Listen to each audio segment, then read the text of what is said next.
YouTube? This is the Big Fish Network, home for Miami Dolphin fans worldwide. I'm your host, Dave Wade, and we got breaking news yesterday that the Miami Dolphins cornerback Xavien Howard agreed to a 5-year contract. His agent David Cantor announced the deal is worth $50 million or $50.6 million in new money, and it gives Howard the most guaranteed cash for a cornerback in NFL history, which we hear that every single time a elite cornerback gets signed. It's always the biggest contract in history. But man, Xavien Howard deserved this, man. He's been probably the biggest fish that we done had on this team since he's been drafted.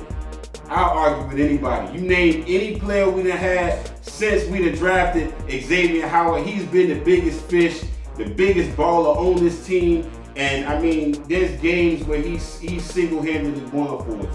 So I'm real happy about this. Howard had 3 years and $39 million remaining on his 5-year, $75 million contract that he signed in 2020. And you had some fans who was mad because he was disgruntled that Byron Jones got a contract. A lot of, you had some fans out there saying that you should be for the team and you should have knew what it was when you signed that contract in 2020. But I'm sorry, man. Byron Jones can't come in and make more money than me, and I'm a better cornerback than him. Y'all got to do something. I'm glad the Dolphins did something about it.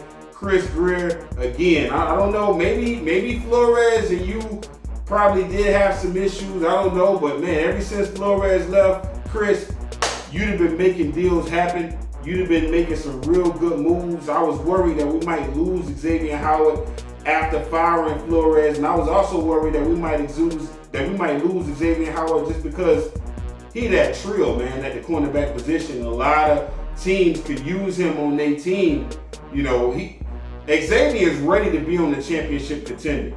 I mean, he's getting older. He's not getting no younger. So teams like the Rams, they already got Ramsey. Imagine if they would have poached Howard away from us with him and Ramsey in the secondary. That would have been ugly. That would have been disgusting, man. That would have been disgusting. The Cowboys, if they would have got Xavien Howard, he's from Texas, so you pair him with Trayvon Diggs. I'm glad we signed him because I know teams have been getting ideas of adding him to the roster because he is a game changer, without a doubt. Selected in the second round of the 2016 NFL Draft, Howard has earned 6 starts. He earned 6 starts as a rookie and he was a constant in our starting lineup in his second season. Then 2018, he led the NFL with 7 picks and earned 3. He earned first of 3 Pro Bowl selections from 2019, 2020, 2021. Again, our only Pro Bowler last year, pretty much. But he had a right to hold out. He had a right to hold out during mandatory minicamp because that rubbed him the wrong way, and it would have rubbed me the wrong way too. And don't get me wrong, Byron Jones is good.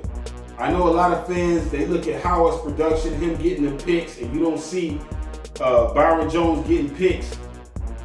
That doesn't mean that Byron Jones is not a dominant corner. It just means, and don't get me wrong, there's been times where Jones has gotten beat. There's been times where Howard gets beat too, but rarely. Rarely, and he's twitchy enough to be able to jump routes and jump patterns to be able to get picks. And he's taking some picks to the house too.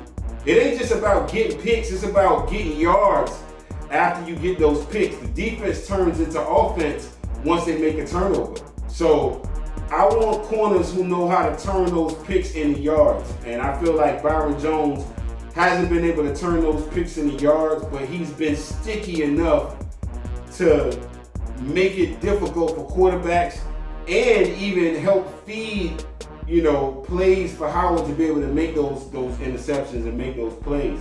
Because Byron Jones is with the receivers every step of the way. He may not get picks. He don't have the instincts.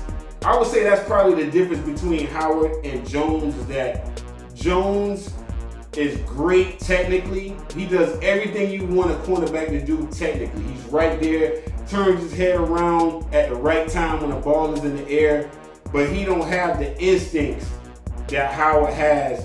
It seemed like Howard just know what the route is going to be when the receiver's running the route, and he's able to jump those routes and get those picks, and he takes gambles at the right time, especially in that red zone. Think about the picks that Howard has gotten in the red zone. It's almost like he knows, okay, this particular play in the red zone, I don't know if it's his film work or his own scouting ability that he has on the quarterbacks and on the team's offense. He just knows how to be at the right place at the right time and get those picks. That's something you can't teach. You can have the speed, you can have the elite speed, you can have your cone drills can be good to where you got the quickness, the box quickness in short area to be able to be twitchy that way, but certain players had an IQ for the game. And I know a lot of nowadays it's all about analytics and the analytics say this and the analytics say that, but analytics can't quantify instincts for the position, instincts for what you're doing. Yes, even at the quarterback position, there's quarterbacks who throw farther than Tua. There's quarterbacks who got stronger arms, have stronger arms than Tua. But do they have the instincts of when to throw the ball, when to scramble, when to step up in the pocket, how to avoid the sack? When you're scrambling, when to actually drop that shoulder, when to slide. That's time. Everything's all about protecting the quarterback. So it's always, if the quarterback runs, he gotta slide. No, the hell he don't. It depends on the situation. It depends on how the defenders are coming at him at an angle. There's times where you can slide and they tackled you while you made the slide, and now you injured for making that slide because it was a late hit that the refs didn't call, or it was just bad timing on when you slid. There's times where, dropping that shoulder on the defender, like we seen Tua do against that cornerback on the Jets. He did the shake, but he knew I gotta run this man over. I gotta run him over. So same thing with every other position on the field. Yeah, you go to the combine, you see the numbers, you see the jump, the verticals, you see the strength, you see the bench press, you see the reps and all of that. And analytics say that this is a great corner. Like analytics say that Byron Jones is a great corner, but he don't have the instincts that Xavien Howard has. And so, Xavien got that. He got cornerback instincts that lead to Super Bowls, man. That lead to shutting down one side of the field. All the quarterbacks in the league right now, don't throw the ball. Don't throw the ball to Howard, man. That shit it's gonna get picked off. It's gonna get picked off 8 times out of 10. Do not throw the ball, because just like Dion said, it might be an interception, a touchdown, and a dance. So do not do it. Don't you do it if you're a quarterback. You throw on Byron Jones, throw to our slot, throw to Monogany side, throw to Nick Needham side. Well, you really don't want to throw on Nick Needham side either, because we got sticky corners. And I don't know if it's not just Brian Flores, it's Josh Boyer. They come from the Patriots. The Patriots have always had great cornerback play, sticky cornerback play. And with Patrick Surtain and Madison as coaches in that secondary, I expect all our cornerbacks to get better, without a doubt. But you look at his deal, he had 3 years and $39.30 million left on his previous deal. Now he's on contract for 5 years and $90 million. This new agreement is going to see 2 years and $50.69 million added to his existing deal. So it's technically an extension at $25.345 million per year, according to Garofalo. And over the upcoming 5 years, his deal is gonna pretty much be kind of like $18 million a year. Which would be the 4th highest in the NFL. But last year he picked off 5 passes and forced 2 fumbles. One of those he returned for a touchdown. And you look at the league since 2016, there's been no other player that's had more interceptions than Xavien. And that's 27 in total since then. And at the cornerback position, if you can get 4 to 5 picks a year, that's considered damn near elite. I ain't seen too many corners that can have back-to-back seasons, or any corner. Y'all let me know in the comment section if there was a corner that have had back-to-back 5+ interception seasons, or back-to-back 10 interception seasons. That's incredible, man. If you could do that at that spot, but 5 picks or 4 picks a year, that's pretty good at the cornerback position. And to all of the younger fans of the Fish, this right here is tradition. I mean, we pretty much have always had solid to elite corners pretty much almost every decade. I think about the early 90s when we had Troy Vincent and J.B. Brown, 2 of the best from 1991 to 95. Late 90s, we had Madison and Surtain, who, they were secondary goons under Jimmy and Dave. Then you look at under Sperano and Philbin, we had Vontae Davis and Sean Smith. They were supposed to be next. And Sean Smith was, he was one of the first, the league started trending towards bigger corners, 6'2", 6'3". Sean Smith was one of those corners. We ended up trading him to the Chiefs, but Vontae Davis and Sean Smith was going to be, they were supposed to be next. The next Patrick Surtain and Sean Madison, the next pair of great corners in this franchise. From 2013 to 2015, we had Brent Grimes and Cortland Finnegan. Now, on the Titans, Cortland Finnegan was considered a pretty good corner. Yeah, I think he was a top 10 corner at one time with the Titans.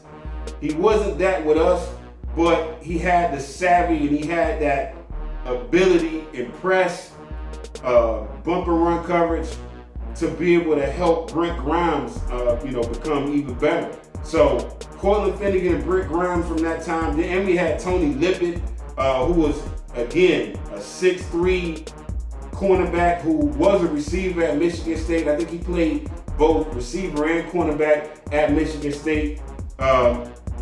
Even he had a 4 interception season for us in 2016 before we cut him. So we've never had a problem finding good corners or good safeties. Rashad Jones was a great safety during that time. We've always found a way to have great secondary. So this is just a continuation on that. I feel great knowing that I'll be able to actually buy Xavien Howard jersey. You could wear that 25 knowing that he's a Fin. He's a Fin. He's a big fish baller and has been since he came into the league. And he's going to continue to be that. Hopefully we can get him a Super Bowl because I love seeing elite players win Super Bowls. I was glad when Darrelle Revis won a Super Bowl, even though, it wasn't, it was with our nemesis. I still was happy the fact that Darrelle Revis got a Super Bowl because he's elite. He's elite. It was Revis Island. Now it's going to be Howard Island for years to come for us. So I'm happy about that. What I don't like is that the media coverage on this team has been so bad that Xavien hasn't really gotten his true props that he deserves. I mean, case in point, I Googled top NFL corners in the league and I found some articles where either he wasn't in the top 10 or he was 9 or 10, which is ridiculous to me. That don't make no sense. One of those articles was one that Nick Shook of the NFL Network wrote back in November. I might leave the link in the description, but it's called Top 10 NFL Ball Hawks in 2021. Kevin Byard, Trayvon Diggs among those making plays. That's the name of it. But his top 10 is number 1 safety Kevin Byard from the Titans. Number 2 cornerback Trayvon Diggs, who's in his 3rd year now. Number 3 J.C. Jackson of the Chargers, who did a lot of work with the Patriots and made his name. Number 4 safety Justin Simmons of the Broncos. Then they put number 5 Jamel Dean of the Buccaneers. Number 6 Jalen Ramsey. Number 7 A.J. Terrell. Number 8 Christian Fulton of the Titans. Number 9 cornerback Levi Wallace of the Bills. Then they got number 10 Xavien Howard, which, come on, man. I know y'all hate us that much. I know y'all hate that aqua and orange. Y'all hate seeing that. Y'all hate seeing that big fish on the side of the helmet. But y'all can't hate that much to where y'all don't put Xavien Howard at least top 5. I mean, even Jalen Ramsey is still top 5 in my opinion. We seen in the Super Bowl he's top 5. Even though he got beat, he made a play in the Super Bowl to help the Rams win that game. So, you know, these writers, to me, sometimes they're biased based on many different factors. Maybe they got people telling them what to write, but ain't no way in the hell that Xavien Howard should be number 10 on the top 10 secondary list, even if you include safeties. Then you can't put him at number 10. AJ Terrell is not better than Xavien Howard to me. Jamel Dean and the Buccaneers is not better than Xavien Howard as far as being a ball hawk. Levi Wallace of the Bills is not better than Xavien. Come on, man. Who the hell, man? Who influenced this list? Who told you, Nick Shook, to put these players above Xavien Howard? This is ridiculous.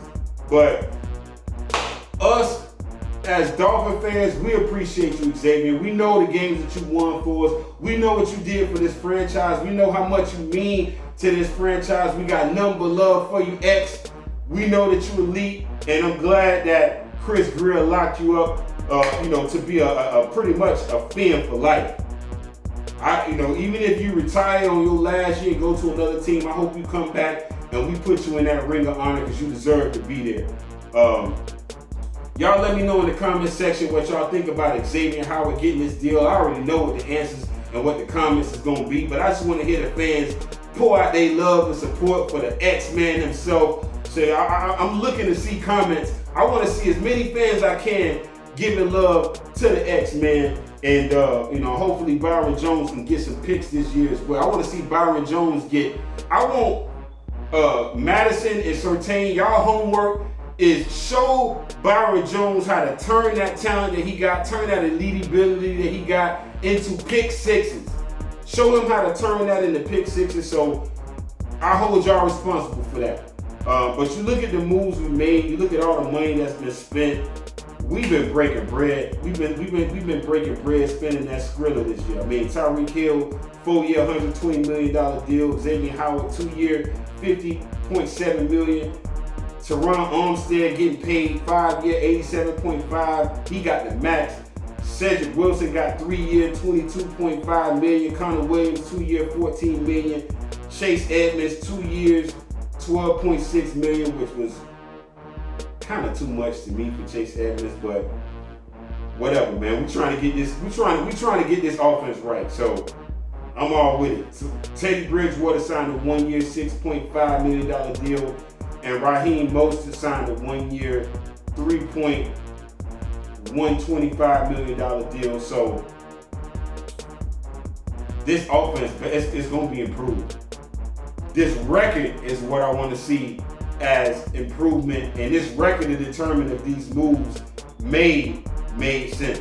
So we need to have 11 wins this year. We need to have a 12 win season. We need to have a 13 win season this year with these moves. That's what I expect. If we get 9 wins, 10 wins this year, that's a disappointment. That's a disappointment because Flores was able to do the same with less. So McDaniels, I expect an 11, 12, 13 win season. I expect that this year. Other things I wanted to discuss regarding the team is that the NFL announced the dates for teams' off-season workout programs this Friday that just passed. The Dolphins, because they're a team coached by a new head coach and Mike McDaniel, are allowed to start their off-season program this upcoming Monday, April the 4th. So we got off-season news to talk about this month before the draft. Other teams that have coaches who have been in their current roles for at least a year, they'll be able to begin their off-season program April the 18th. So it's a little bit later. From there, the Fins is going to hold their voluntary mini camp on April 19th and April 20th. We also got organized team training activities, or OTA. OTA is what they call it. That's going to take place May 16th through the 17th. Then also May the 19th. Then there's going to be a little bit of a break, and then 23rd to 24th and the 26th is going to also be OTAs. Then you got June 6th and the 7th, and then June 9th and 10th are going to be OTAs. So I'm going to give y'all all the news, give y'all all my opinion, let y'all know what's going on during those times. So y'all tap in, stay tuned in to the network. Make sure and subscribe to the channel and click that notification bell so you can hear it first. I see y'all viewing the channel, and I'm glad I'm getting views. I'm glad y'all getting that support, but I want some more subs. So y'all make sure and subscribe. Please, it's gonna help the channel. It's gonna help us grow. It's gonna help the network grow. And I really appreciate the support that the subscribers have already given me. I appreciate the views. I appreciate the comments.